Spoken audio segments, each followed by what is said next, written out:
Madame, Monsieur, bonsoir. Bienvenue dans ce journal. Voici ce que domine l'actualité. La transformation des matières premières agricoles est un engagement réaffirmé du président de la République. Alassane Ouattara était l'invité de Chatham House à Londres. Il a dit toute sa détermination à améliorer les conditions de vie des producteurs, un monde agricole qui bénéficie de plusieurs investissements dans les infrastructures sociales de base. Le rayonnement de la langue française dans le monde, c'est l'objectif des défenseurs de la francophonie. Une rencontre de l'Assemblée parlementaire francophone tenue à Paris en France. Ces personnalités, dont le président de l'institution, Amadou Soumaoro, ont fait le point de l'année écoulée et fixé les objectifs du nouvel an. Et puis ils sont un millier, les fonctionnaires internationaux ivoiriens, des acteurs du développement au sein des institutions à travers le monde. Leur association décide de faciliter l'accès à d'autres Ivoiriens. C'est le dossier politique à suivre dans ce journal. Le président de la République était le 20 janvier dernier l'invité de Chatham House à Londres. Alassane Ouattara a fait un exposé sur le terme des élections en 2020. Le chef de l'État ivoirien a répondu aux questions des participants. Il a expliqué les efforts déployés pour l'amélioration des conditions de vie dans le monde agricole. Je vous propose de l'écouter. Nous sommes le premier producteur mondial de cacao avec 40%, le Ghana fait 20%. Le Cameroun 5%, le Nigeria 5%, donc ces quatre pays font 70% de la production agricole. Bon, je ne vais pas rentrer dans les détails des mécanismes que nous avons développés avec le Ghana, mais qui nous permettent quand même d'améliorer le revenu des paysans. Parce que les paysans, si vous avez l'industrie du chocolat, si vous prenez 100 milliards de revenus, en fait, les paysans ne reçoivent que 6%. Alors évidemment, c'est très peu et les gouvernements reçoivent encore moins. Hier, par exemple, le cacao était à 1613 francs CFA le kilo. Malgré les subventions que nous faisons, nous ne payons que 850. Et avant que je n'arrive aux affaires, les paysans ne recevaient que 400 ou 500 francs.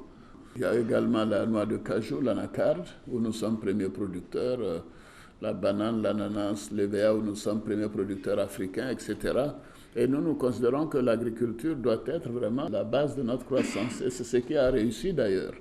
Notre premier président a été vraiment un visionnaire, le fait qu'il a mis l'accent sur l'agriculture, alors que nous avions découvert des puits de pétrole et de gaz. Mais il a considéré que ce n'était pas la voie à suivre, qu'il fallait mettre l'accent sur l'agriculture. Et cela continue. Maintenant, nous allons passer à une deuxième phase, c'est maintenant la transformation de ces produits. Le cacao, par exemple, ne transformons en pâte, en beurre, que 35% d'une production de plus de 2 millions de tonnes sur les 4 500 000 au plan mondial. Et cette année, nous serons même à 2 200 000 tonnes. Et pour l'anacarde, nous ne traitons que 10%.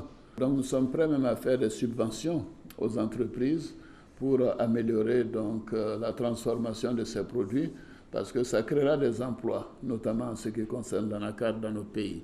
Aider le monde agricole veut dire aussi faire des investissements dans les pistes rurales pour les aider à évacuer leurs produits, mettre de l'eau potable, mettre de l'électricité, avoir des écoles, avoir des centres de santé.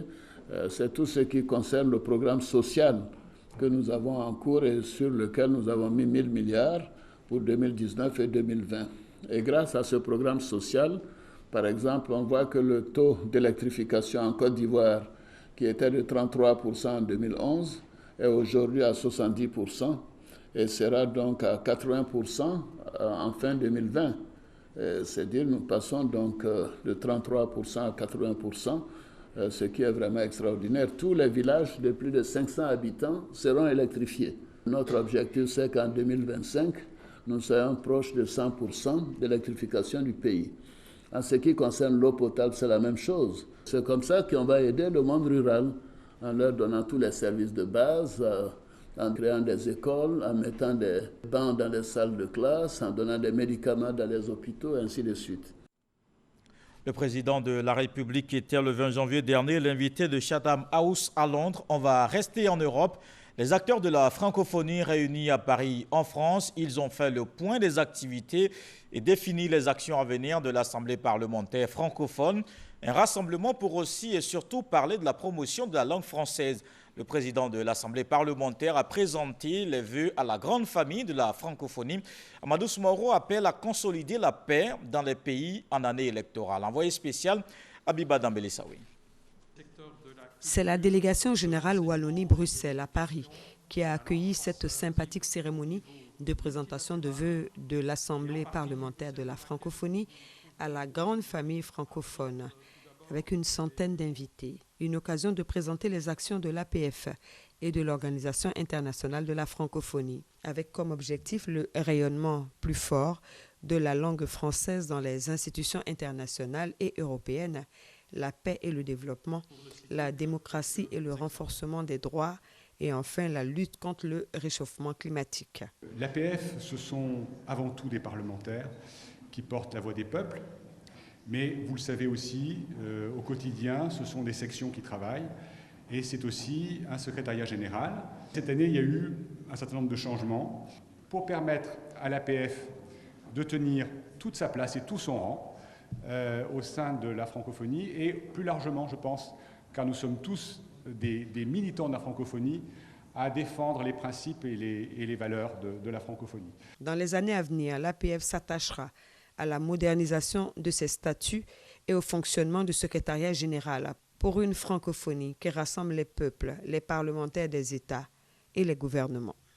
2020 s'annonce comme une année riche en élections dans notre espace francophone.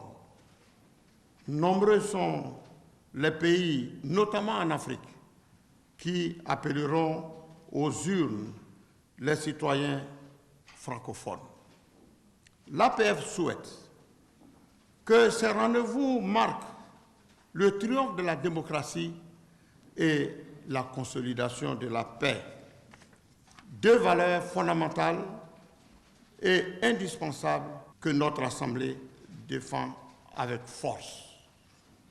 Aussi, la situation sociopolitique préoccupante dans plusieurs pays de l'espace francophone, notamment en Afrique, interpelle-t-elle notre institution. C'est pourquoi, considérant la nécessité absolue du respect des valeurs, de liberté et de progrès qu'elle prône, l'APF, par ma voix, en appelle à tous les responsables politiques et à ceux de la société civile à privilégier les droits fondamentaux des citoyens et le bien-être de nos populations. Une francophonie forte pour renforcer son influence dans le monde, tel est le vœu du président Amadou Soumaoro pour cette année nouvelle. Et cette année encore, comme les précédentes, le gouvernement renforce le réseau routier. Il veut faciliter la mobilité urbaine. Le ministre de l'Équipement était dans les communes de Cocody et Bingéville. Des travaux d'élargissement des voies initiés dans les quartiers Amédée-Kouakou a visité les chantiers. Le reportage de Francis Boifo. Commune de Cocody, Carrefour, Abata. Une nouvelle voie longue de 5 km en construction entre ce rond-point et le village Abata. C'est une voie qui a été réalisée. C'était prévu pour être une autoroute, mais ça a été réalisé que d'un seul côté. Aujourd'hui, nous sommes en train de faire le deuxième côté, de sorte à permettre une fluidité donc, de la circulation. Nous sommes venus regarder l'avancement des travaux avec l'ensemble de nos équipes, la Géroute, le fonds d'entretien routier, le BNET qui contrôle les travaux. Effectivement, les travaux avancent bien. Je pense que d'ici mai, l'ensemble des travaux seront donc terminés.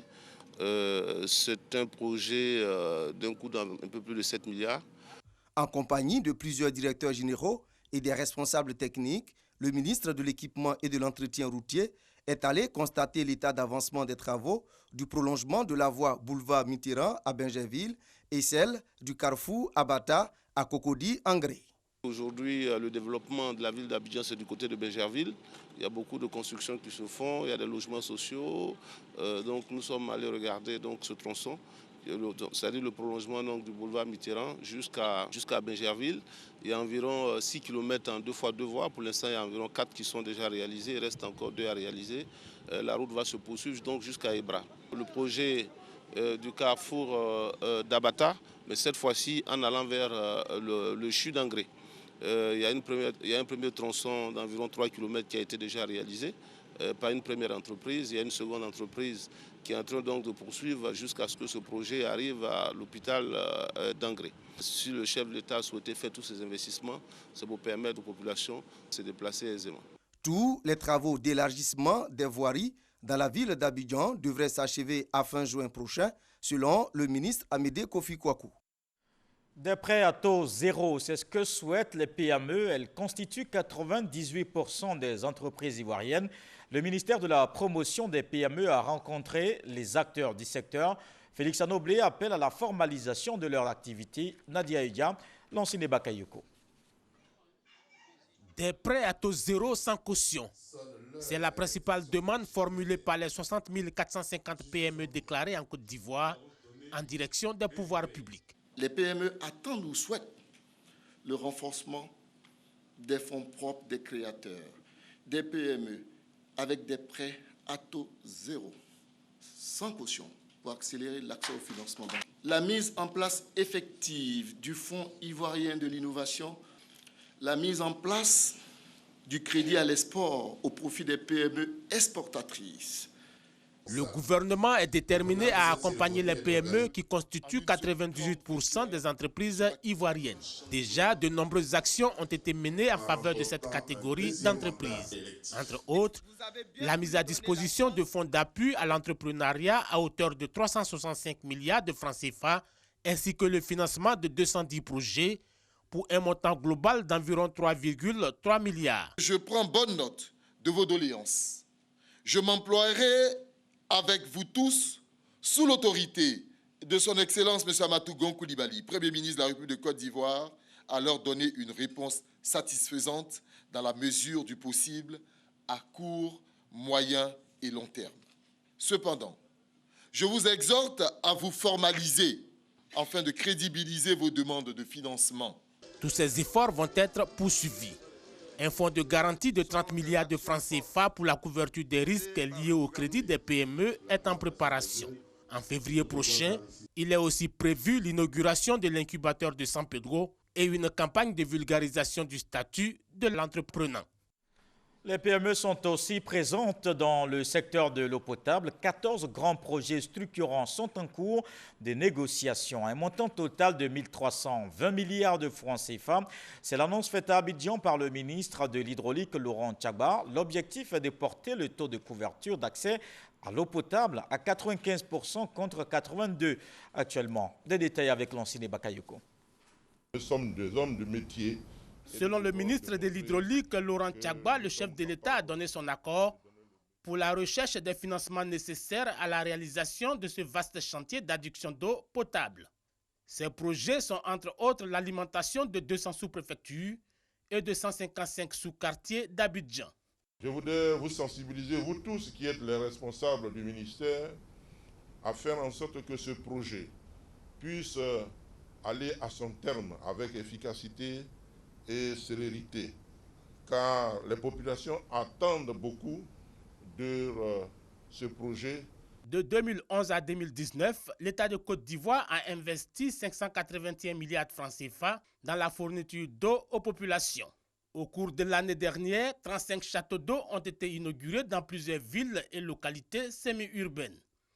Mais l'activité majeure reste la réparation, la réhabilitation et la maintenance des 21 000 pompes villageoises inscrites dans le programme social du gouvernement. Ce projet doit se réaliser sur 3 ans, mais ensemble, nous avons défini une stratégie qui doit permettre de réparer les pompes sur une période d'1 an, c'est-à-dire qu'en fin juin 2020, nous devons tous tout faire pour que les pompes, les 21 000 pompes, soient réparées afin que nous sortons les parents des difficultés d'accessibilité à l'eau potable. Il faut rappeler que les 14 grands projets structurants vont coûter 1 320 milliards de francs CFA. Avec ces projets, le taux d'accès à l'eau potable devrait atteindre les 95% contre 82% actuellement. Je vous invite à voir ce document. Il est consacré à la fonction internationale. Ils sont de plus en plus nombreux, les cadres qui travaillent en milliers dans les organisations internationales et régionales. D'autres personnes frappent à la porte de ces fonctions. Une association tisse un lien de solidarité afin de favoriser l'accès d'autres Ivoiriens dans ces institutions internationales. Comment y arriver? Quelles sont les étapes à franchir? Autant de questions dont les éléments de réponse se trouvent dans ce dossier politique signé Michel Digri.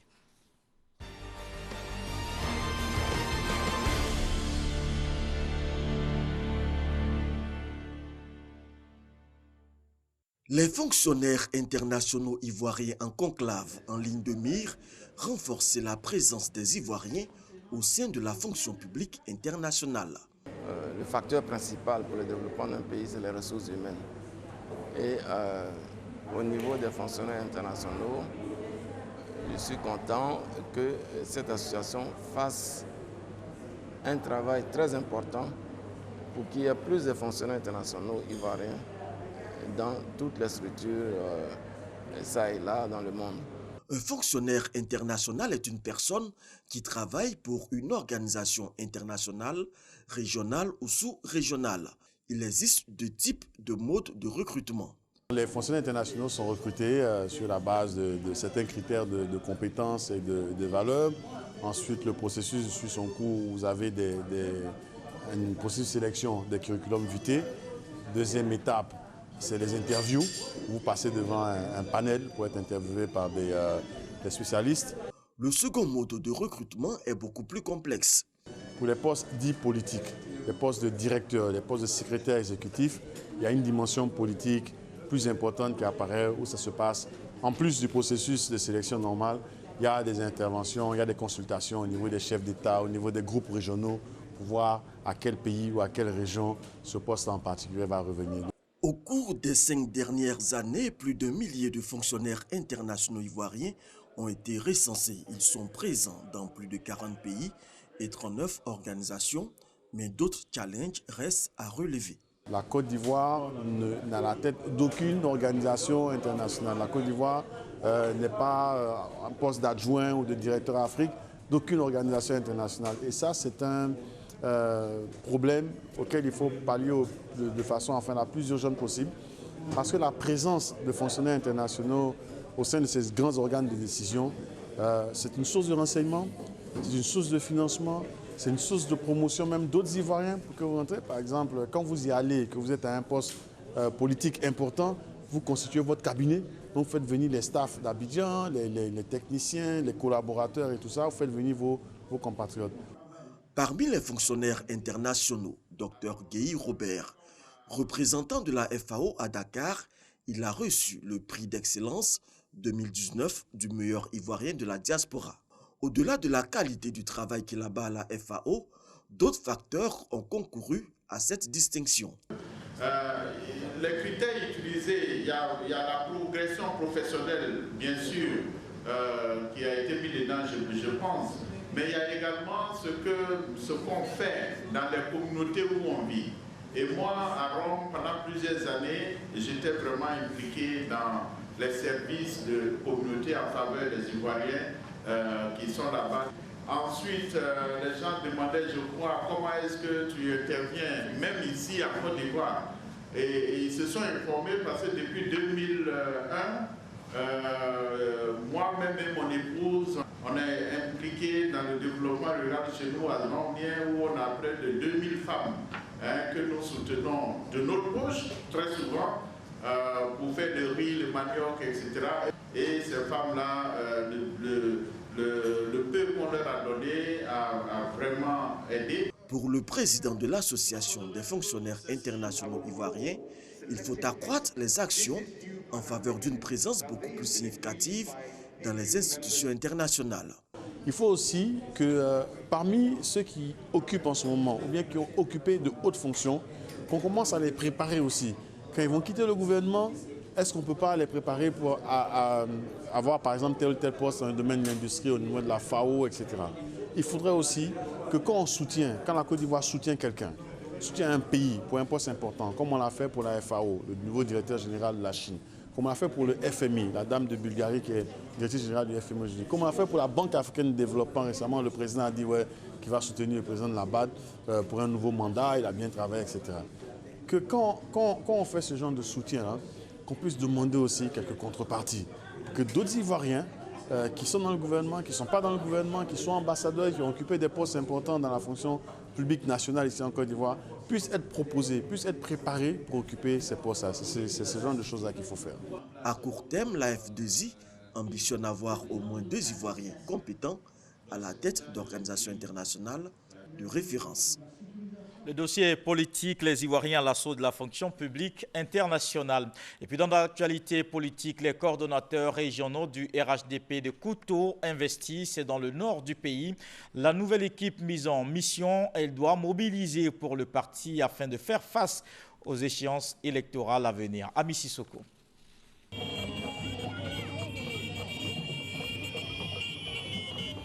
Deux semaines après l'investiture des coordonnateurs régionaux RHDP de la Bagoué et de leurs associés, c'est au tour des délégués sous-préfectoraux, communaux et leurs associés de la zone de Kouto 2, regroupant les localités de Gon, Kolia et Chanla, de bénéficier de l'onction du parti unifié. Siama Bamba, l'un des coordonnateurs régionaux du RHDP de la Bagoué, dévoile ainsi à Gon, dans le département de Kouto, le commando qui ira à l'assaut des militants pour la victoire des oufouettistes en 2020. Pour réussir cette mission, la zone de Kouto 2 se dote même d'un tout nouveau siège. Une organisation qui n'a pas de siège est une organisation volatile. Nous nous sommes mis ensemble, nous avons repéré ce local pour qu'il serve non seulement de cadre de travail à nos amis, mais aussi qu'il serve de quartier général de tous les militants du département de Kouto.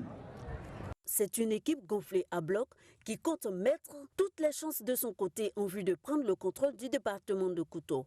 Nous devrons tous féliciter nos frères du département de Kouto et encourager les autres composantes à faire en sorte que partout dans la Bagoué, nous puissions rendre le parti physiquement présent.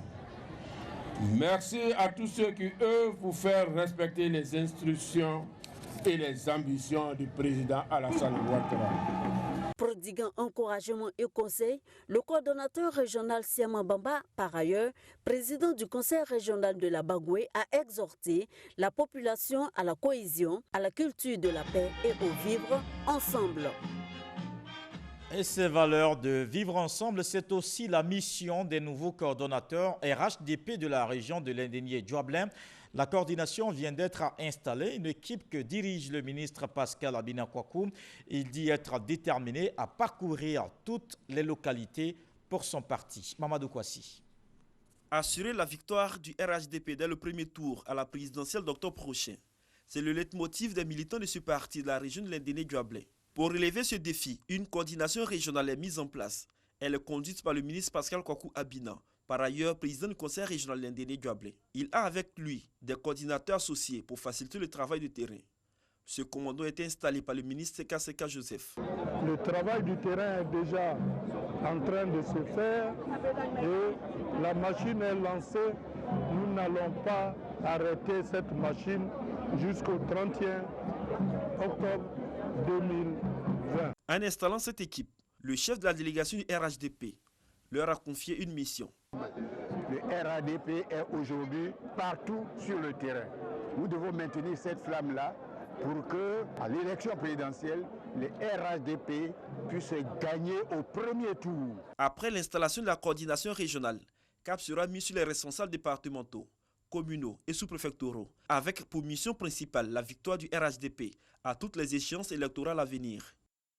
Un autre parti politique également sur le terrain, CAP UDD, Unir pour la démocratie et le développement, organise son congrès ordinaire demain à Abidjan. Cette rencontre verra également l'élection du nouveau président du parti, mais avant, les militants sont formés sur les futures élections. Moussa Konaté. Une formation sur la social-démocratie initiée par le CAP UDD, CAP Uni pour la démocratie et le développement. Le parti fondé par Gervais Koulibaly veut affronter les futures échéances électorales avec des militants bien outillés. Nous avions parlé de la social-démocratie, ce que c'est que la social-démocratie, qui constitue la justice sociale qui est le plus important, l'égalité, la liberté et le rôle de la femme dans la politique. Pour nous, il faut absolument que nous passions de la théorie à la pratique. Et un militant, nous le disons au Cap UDD, qui est mal formé ou qui n'est même pas formé du tout, n'est pas dangereux que pour lui, il est dangereux aussi pour le parti, mais il est surtout dangereux pour la République et pour la nation. Donc c'est pour cela qu'il faut que nous formions nos militants afin qu'ils sachent pourquoi ils militent et quel est l'objectif qu'ils ont à poursuivre. Cette séance de formation s'inscrit dans le cadre du congrès ordinaire du Cap UDD, une rencontre des différentes structures au cours de laquelle le parti va élire son nouveau président. Ce sont des gravats et des murs qu'on retrouve sur ce site, le quartier Adioufou, vidé de son monde. Une décision du gouvernement ivoirien. Le ministère des Transports avait annoncé le déguerpissement des riverains de cette zone le 20 janvier dernier. Mais avant cette date, les populations elles-mêmes ont quitté les lieux. Et Jeanne Toubé s'est rendue sur place. Voici son reportage. L'opération de déguerpissement dans le quartier d'Adioufou concernant les habitations situées dans la zone aéroportuaire a été reportée sine die. Mais déjà la zone concernée est en train d'être libérée.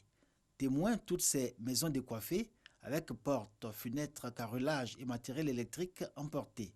Les ex-habitants laissent comme souvenir de leur passage de vieilles affaires inutilisables, de la chiffonnerie et du gravat.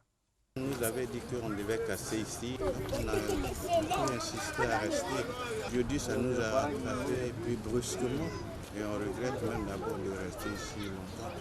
Nous qui sommes touchés directement, nous on a déjà plié nos bagages. Lui, on va rester là, perdre nos matériels. On préfère prendre ça, aller déposer chez les connaissances, les parents, en attendant à ce qu'on se cherche. Donc ils vont casser là. Il est resté où? Il va louer maison, donc il est là. Si les habitations aujourd'hui abandonnées sont celles situées dans un périmètre de 50 mètres à partir de la clôture de l'aéroport, les écoles dans cette zone, pour l'heure, sont épargnées, comme annoncé lors du point de presse organisé par les autorités en activité de la zone aéroportuaire et la tutelle, le ministère des Transports. Mais à Adioufou, l'info s'est vite muée en infox pour gagner les habitants. Les maîtres là, ils nous ont appelés pour dire les enfants peuvent venir à l'école, qu'on dise nous les 6 mois. Les transports venus, quand même, c'est assez cher. Donc ça en est blanche pour eux. Au 21e étage de l'immeuble posté 2001 au plateau, le ministère des Transports, par la voix du directeur de cabinet, indique que pour ce qui est de l'école, le gouvernement donne un moratoire. Les responsables des comités de quartier ont été chargés de relayer cette information. On encourage ce mouvement de délocalisation volontaire. La seule préoccupation, c'est de trouver un logis pour justement permettre de pouvoir se relocaliser. Mais en tout cas, entre maintenant jusqu'à la clôture de l'année scolaire, il n'y a pas de préoccupation pour la scolarisation de nos enfants. À Adioufou, le déguerpissement alimente toutes les conversations, mais ce qu'on en dit varie d'une habitation à une autre. Entendre les uns et les autres, il y a un problème de communication et d'information. Pourtant, même ceux qui ne sont pas touchés par le plan de déguerpissement sont déjà sur le départ. Et sans doute que beaucoup, par peur, vont suivre le pas. Je vous emmène à présent en Espagne. À Madrid, la Côte d'Ivoire participe à la foire internationale du tourisme. Les questions de durabilité et de culture au centre de la rencontre. La délégation ivoirienne présente la stratégie nationale de développement du secteur aux investisseurs. Le reportage de notre envoyé spécial, Cheikh Koné. C'est ici, au Feria de Madrid, que s'est ouvert depuis le mercredi 22 janvier l'édition 2020 de la foire internationale du tourisme de Madrid, FITOUR. Cette édition célèbre le 40e anniversaire de cette foire devenue le rendez-vous par excellence des professionnels de l'industrie touristique venus des 4 coins du monde. La 40e édition, c'est l'édition la plus grande de FITOUR. Et nous avons des chiffres croissants d'exposants, j'espère aussi des visiteurs et d'entreprises participantes. Et pour la première fois, nous avons un pavillon pour l'Afrique. En visite sur le stand de la Côte d'Ivoire, la directrice générale du FITOUR a émis le vœu de collaborer avec le pays, notamment sur l'organisation des activités de promotion, comme le Salon international du tourisme d'Abidjan, CITA. À son tour, la chef de la délégation ivoirienne s'est réjouie des échanges. Elle a par ailleurs situé les enjeux de la participation de la Côte d'Ivoire à ce salon mondial. Ça a été également l'occasion pour nous de présenter, on va dire, les différents événements à venir en Côte d'Ivoire dans notre secteur, parce que la Côte d'Ivoire va abriter cette année des rendez-vous importants, tels que le Forum mondial sur l'investissement touristique en Afrique, qu'on organise avec l'OMT, également le CITA et le rendez-vous donc organisé avec la Chine comme WTCF. Donc c'est vraiment pour venir à la rencontre de tous les acteurs mondiaux du tourisme et pouvoir partager avec eux tout ce programme-là que nous avons au niveau de la Côte d'Ivoire, au niveau du ministère du Tourisme, et également leur présenter la stratégie nationale de développement de notre secteur. En 2019, la FITOUR a enregistré 253 490 participants, 10 487 entreprises exposantes, 142 643 commerçants, 8 433 journalistes et 165 pays et régions. Pour cette édition, l'accent a été mis sur la durabilité et la technologie, avec la Corée du Sud comme pays partenaire. Merci de l'avoir suivi. Je vous retrouve demain avec beaucoup de plaisir. Bonsoir.